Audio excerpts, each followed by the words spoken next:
Hi, and welcome back to another episode of the Seeking Truth podcast, a podcast where we aim to unravel the Word of God and discover His will for our lives.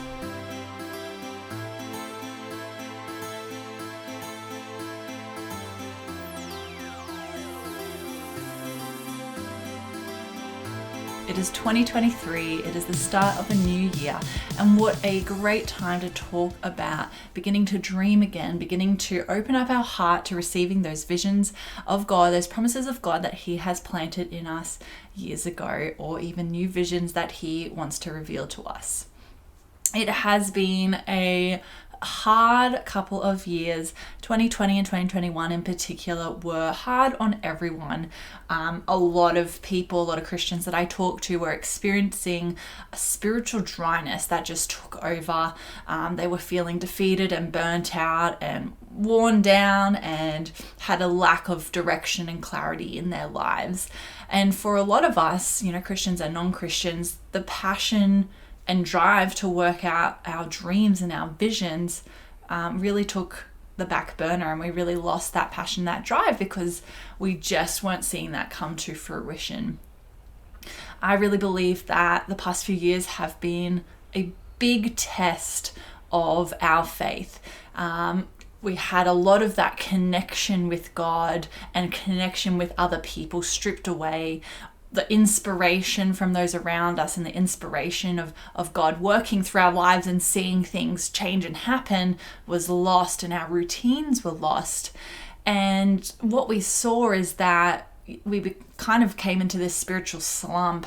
Some people ended up walking away from the church because what was maintaining them to stay in the church, the routines and the people, were taken away, and their foundations of their faith were really tested, and they ended up walking away. And for those of us who did remain in the church and trying to engage as best we could, we did feel like our faith was stretched and challenged and tested. We may have had doubts. We may have had moments of confusion about what is happening. We're definitely not alone in experiencing that. I know a lot of people I talk to had dreams and visions and really strong passions and goals they were working towards in 2019. And, by 2021, those dreams and visions seemed to be, a distant memory. They were completely forgotten, or they were not, something that was top of mind every day, because there just wasn't that space and platform to work on those dreams, or the opportunities weren't presenting themselves for those dreams to, continue out working. And so for a lot of people, it became a challenge in the sense of, trusting God and trusting His promises and His word. Things weren't looking like what we imagined it to be. Things weren't looking like they were aligning with the promises and visions that God had given us. And this has been a lot of people's experience over the past 2 years. So today we are going to talk about it's time to dream again. It is time to shake off what has happened in the past few years, and it is time now to stretch our faith again. Now that we've built those foundations, we've built the strength of trusting in God even when it all looks bleak and hopeless and not much is happening. We've strengthened our faith, and it is time now to use that as a strong platform to move forward. So stay tuned if you are interested in this today. If you are ready to say yes again to God and to the visions and dreams that He has placed in your heart, keep on listening. So I want to start with the story of Gideon, actually. So if you're not familiar with the story of Gideon, this is described in Judges 6 and Judges 7 in the Bible. Basically, Gideon, there was a time where the Israelites were under attack from the Midianites, or they were actually being oppressed from the Midianites. And Gideon was a man who was just trying to make it through, just trying to survive. He was found by an angel of God threshing wheat in a wine press because he was hiding and didn't want to thresh the wheat in an open place where people could see him and find him and kill him. So he was hiding in the wine press threshing wheat, and the angel of the Lord came to him and basically said, Gideon, I want you to stop what you're doing. I want you to take up arms against the Midianites, and I want you to defeat them. And Gideon's like, what? Excuse me, do you not know who I am? I am like the lowest of lows here. I have no power, I have no authority, I have no skills. Are you sure that you've got the right person? And the angel of the Lord kept being like, yes, it is you. And Gideon still didn't believe him. So he put out a fleece of wool and basically tested God. And he was like, God, if I'm not going crazy, if this is actually you and your angel did tell this to me, I want you to wet the fleece and leave the ground dry overnight. And God did, and then he reversed it. I want you to wet the ground and leave the fleece dry overnight. And he did. And he tested God 3 times to make sure that he had heard God right, because he really did not want to do it. And even after he agreed to do this and work on it with God, we got this big army of men, and then God's like, you have too many men. I can't deliver. This is a direct quote from Judges 7:2. I cannot deliver Midian into their hands, or Israel would boast against me, saying my own strength has saved me. So then he asked Gideon to basically reduce these 20,000 men to 300 men, walked into the Midianite camp, and then they didn't even have to lay hands. The Midianite camp basically set itself on fire and everyone died. And it was just this story, this message of God using people who didn't feel worthy of being called to what God was calling them to, but also God setting up a situation to show that it was not at all by our strength or their strength that they overcame this obstacle in their life. It was through God's strength. God removed all of Gideon's resources so that it was super obvious that God was the one that saved them and sustained them through that. And I was really reflecting on, this idea that the last few years have really stripped back for a lot of us all of those extra parts of our faith. We used to be so strong and bold in our faith, and we'd pray all the time, and we'd see things move and shift in our life. And I think what started to happen is that we actually got a bit of spiritual pride around our faith. We would start to say, I have more faith than you. That's why I'm seeing miracles and things happen in my life. And that is a message that the church pushes. If you're not getting healed because you don't have enough faith, or you're not seeing that breakthrough because you don't have enough faith. And so people who were seeing breakthroughs and miracles, started to get this spiritual pride of, I have more faith than you. That's why I'm seeing things happen in my life. And I was reflecting on this, and I was reflecting on the story of Gideon, and I started to see the parallels that maybe the past few years has deliberately stripped us back so that we can't have been boastful about sustaining our own faith. And we can't have been boastful about, staying faithful to God and staying in the church from our own strength. God stripped it back, stripped away all of our resources so that we can only say at the end of it, I was only sustained through the grace of God and through God holding me and sustaining me in those moments.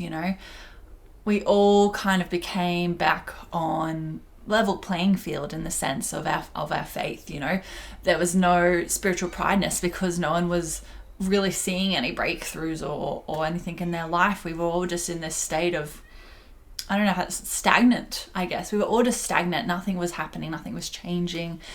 And because things were stagnant, even though we were praying and even though we were trying to hear God, and people have reported that, they stopped hearing God and they stopped feeling God and connecting with God, and they were still, going through the routines, just trying to maintain that relationship with God. But, a lot of it, for a lot of them, it felt like it was missing. It felt like it was lacking.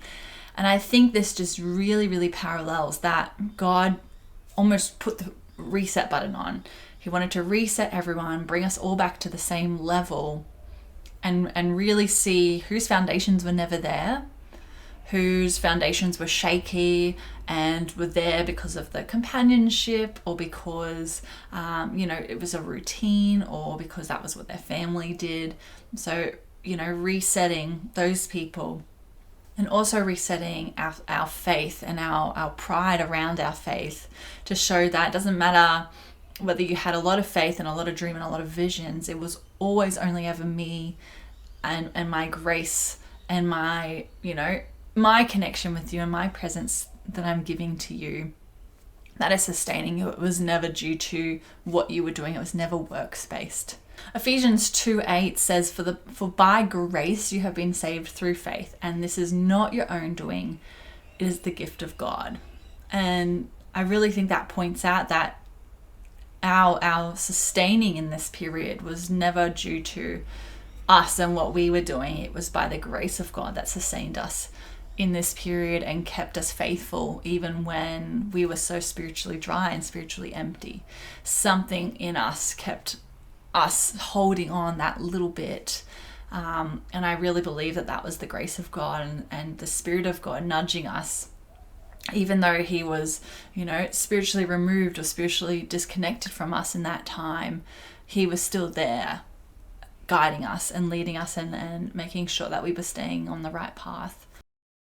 Hey guys, just popping in here to say that if you have dreams and visions and goals and you're not quite sure, what that looks like or how that will flesh out a little bit more, maybe you want to make some clear, plans or discuss with someone what God is saying to you through that.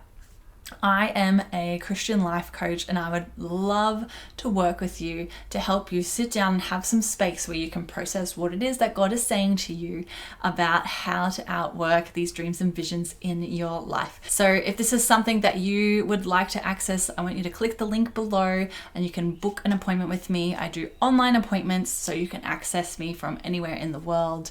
And I would love to walk with you on your journey with God to work towards the dreams and the visions that he has placed in your life. So click the link below, make sure you book in. There's only limited spots available, and I'd love to work with you. All right, back to the episode. And so our faith was challenged and stretched, and we doubted and we were struggling with what was happening. Our dreams and our visions that we were given, they weren't happening, and everything looked like it was going off plan. Nothing was looking like, the dreams and visions that God promised us. And for a lot of us, that then created doubt about, have I really heard God? Have I misheard God? Have I been disobedient somewhere? And this was, I believe, really a time that God set apart in the timeline of eternity. He set that apart to challenge us and challenge this generation of people, to grow us and to strengthen our faith, help us build those foundations, and help us know that he will sustain us even when we feel empty and even when we're struggling to connect with him, that he will sustain us. And I think he also wanted to see who remained committed to him even when times got challenging and we didn't feel that connection, because we aren't always promised to feel that connection. We've had a few good years where a lot of people were feeling really strong in their connection with God, really hearing from God a lot. And then we went through this period of spiritual dryness, and King David experienced exactly the same thing.